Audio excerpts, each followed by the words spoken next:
Hello everyone, welcome back to Avoca Tips and for another new video. I really do appreciate the support that I get from all of you. Today I will be going through two perfumes from the fragrance world. These two fragrances are inspired from Thierry Mugler. Before starting off today's episode, I want to start the video off first by saying that if you are a fan of fragrances and enjoy watching fragrance related content, then hit subscribe, hit the bell and give the video a big thumbs up. It really means a lot to me. Thierry Mugler were perhaps the first fragrance brand that incorporated edible or gourmand notes in the men's fragrances, and they are very popular in the fragrance community for their excellent and unique fragrances. Sadly, some of their fragrances have been discontinued, like the Pure Malt, from which the Starman Nebula is inspired from, while the green fragrance on the left is inspired from the iconic and legendary Thierry Mugler Amen. Enough of the introduction, let's start with the packaging then. Both these fragrances come in standard packaging and there is nothing fancy about it. There is mention of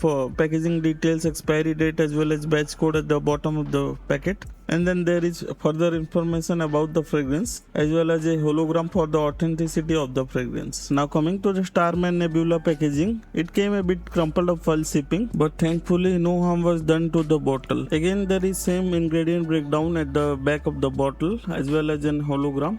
Nothing different except the color of two packagings.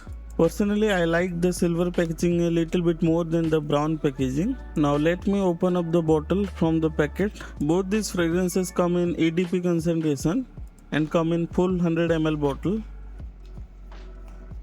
Actually, it was a bit of surprise for me because I was expecting blue juice from the Starman, just like the Thierry Mugler Amen, because in their website it shows blue juice. The bottle is quite curvy and has a semicircular shape. At the back, there is Starman written on the front, and quite surprisingly, you can see the Starman is a bit chipped off at the bottom. It may have happened during the shipping. Now let me open up the Nebula.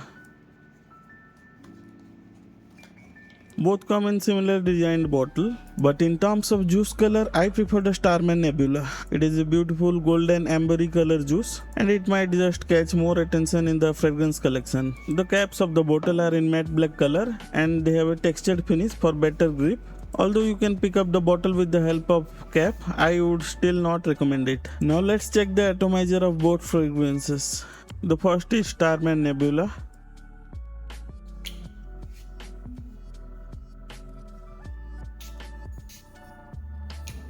It's a decent atomizer, will get the job done, not a pressurized one. The distribution is decently wide, but the throw is not very long. Now let's check the original Starman atomizer if it is the same or not.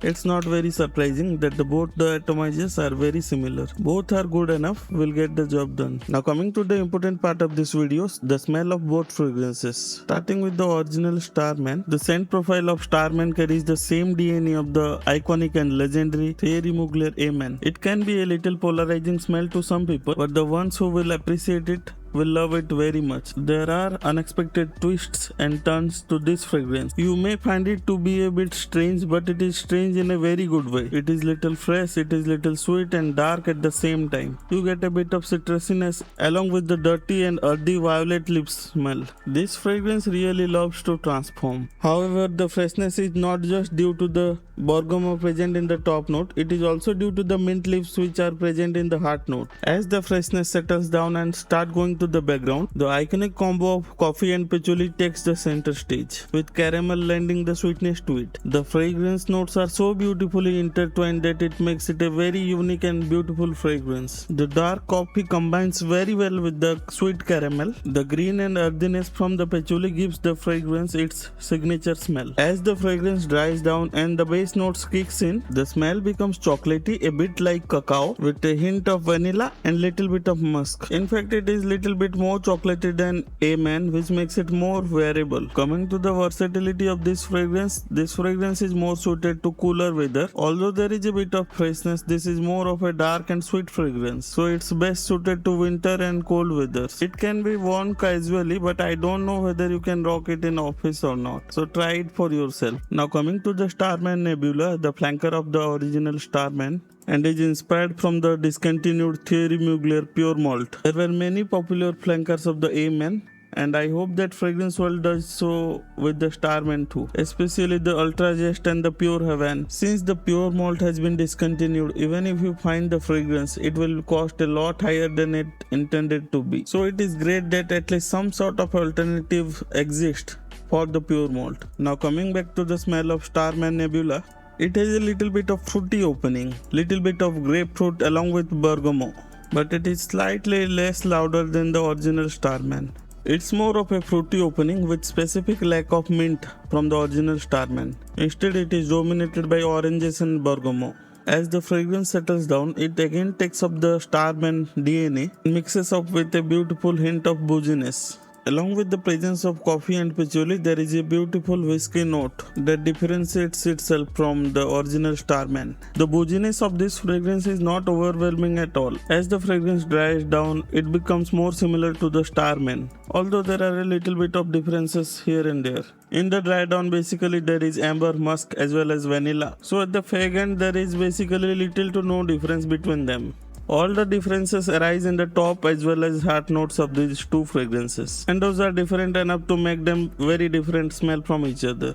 So I would consider that Nebula is definitely a worthy flanker of the original Starman. So if you are looking for some unique fragrances, then this should be definitely in your list. Performance of both fragrances differ slightly, with the original Starman giving slightly better performance than the Starman Nebula, with a bit of more projection and as well as a bit of more longevity on clothes. I consider both of them to be cool with their fragrances. They both would be great for casual settings, however for formal events I would find them challenging. So that's the end of today's twin review video. I would love to see your comments down below if you have tried these fragrances. If you have any feedback to provide for any of my video, feel free to drop them in the comments section. And if you are watching my video for the first time, please do hit the subscribe button as well as the notification bell icon, and give the video a thumbs up if you like the video. It really means a lot to me. So that's it for today's video. I will meet you all in the next video.